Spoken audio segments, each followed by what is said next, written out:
Дүниетану. Сабақтың тақырыбы: өсімдіктер мен жануарлардың адам өміріндегі рөлі.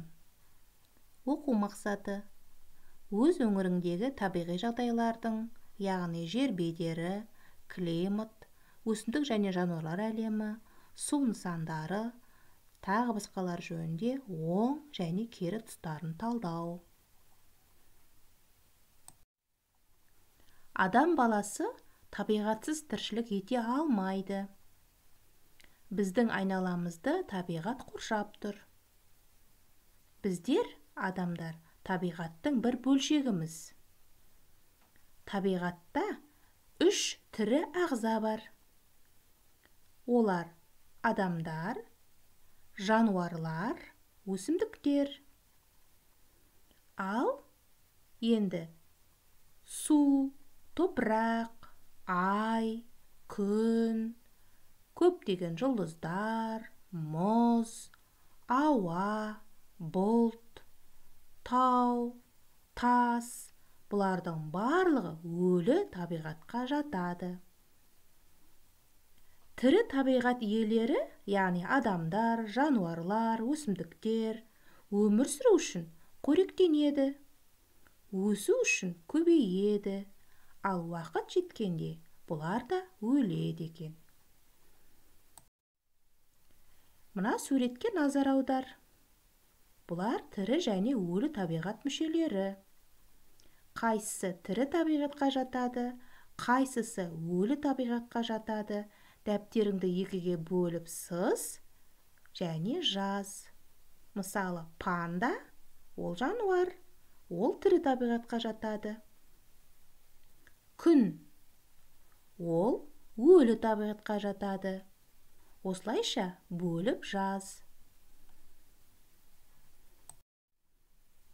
Тыңда. Оқулығыңның 84-85 бетіне назар аудар.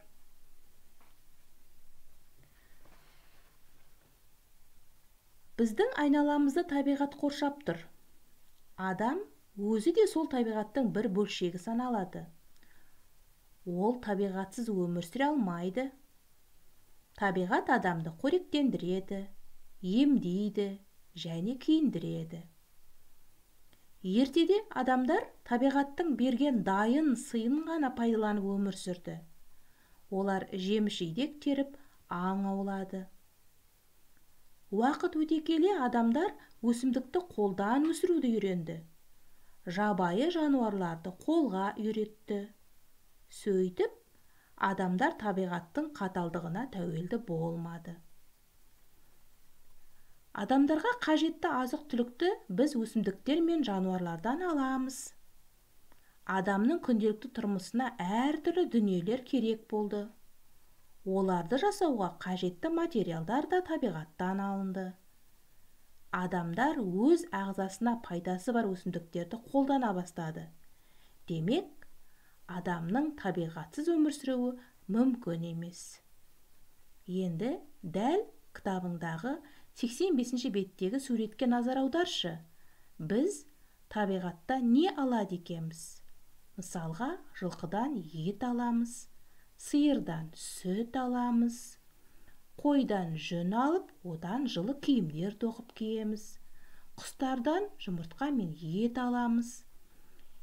Дәнді дақылдардан, бидайдан нан жеп отырмыз. Кейбір өсімдіктерден май аламыз. Бақшада өскен көкөністерді жейміз. Судағы өзен көлдердегі мұхит, теңіздердегі балықтарды жейміз. Ал ағаштарды жылу үшін, жарық үшін пайдаланады екенбіз. Міне, біз табиғат ананың берген дайын сыйын пайдаланып өмір сүріп жатырмыз. Енді өзіміз өмір сүріп жатырған туған жеріміздің, яғни Атырау өңірінің табиғат жағдайын бақылап жазып көрейік. Барынша тырысып көр. Үйдегі үлкендерден көмек сұра. Олар интернет көзінен саған көмек етсін. Алдымен 81 беттегі картаға қара. Біздің аймақты, яғни регионды, Атырауды тап. Біздің жер бедеріміз қандай? Осы Атырау өңірінде қандай өзен көлдер бар екен? Тауып көр. Дәптеріңе мұқият жаз. Әрбір сұрақтың жауабын мұқият жазуыңды сұраймын. Климат қандай екен?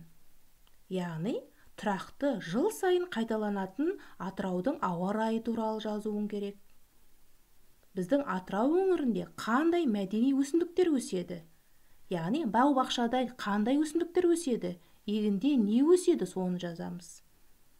Ал далалық жерде қандай жабайы өсімдіктер өз бетімен өседі?